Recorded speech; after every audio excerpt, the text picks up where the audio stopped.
అందరికీ నమస్తే నొల్లా welcome to సాంస్కృతిక ముచ్చట. ప్రజాస్వామ్యం ప్రజాపాలన అని పెద్ద పెద్ద మాటలు చెప్పే మన సర్కారు ఏ తీర్ల వాటిని అమలు చేస్తుందో చూస్తున్నాం కదా. ప్రశ్నిస్తే కేసులు, అభిప్రాయం చెప్తే జైలు వేస్తామని ఖుద్దు సీఎం సారే చెప్తాండు. గంత మంచిగా నిర్బంధ ప్రజాపాలన అమలు చేస్తుంది సర్కారు. ఇక ఇదే విషయం అసెంబ్లీ మాట్లాడదామంటే మాట్లాడాలిస్తలేరని కారు పాటోళ్ళు ఎట్లా నిరసన చేసిండ్రో చూడుండ్రి. రైతులకు బేడీలేసి రైతులను అవమానించిన కాంగ్రెసుల తీరుకు నిరసనగా అసెంబ్లీ కాడికిట్లా చేతులకు బేడీలు వేసుకొని నిరసనగా బయలుదేరిండ్రు కారు పార్టీ లీడర్లు.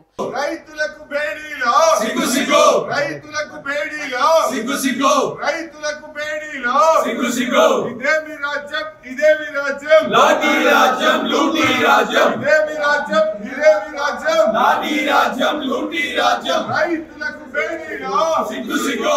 నల్లంగీలు వేసుకొని చేతులకు బేడీలు తలిగేసుకొని ఇదేమి రాజ్యం, ఇదేమి రాజ్యం, లాఠీ రాజ్యం, లూటీ రాజ్యం, రైతులకు బేడీలు సిగ్గు సిగ్గు అంటూ నినాదాలు చేయబట్టిండ్రు.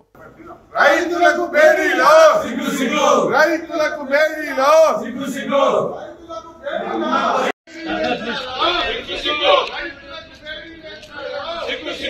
కన్నుతలేవనోళ్ళు గోకుతలేస్తలేరా అన్నట్టు యావత్తు రైతుల చీవాట్లు పెట్టి శాపనార్థాలు పెట్టినా చలనం లేనోళ్ళు గిసొంటి నిరసనలకు దిగొస్తారా సార్లు. ఎన్ని చేసినా ఏం ఫాయిదా లేదు.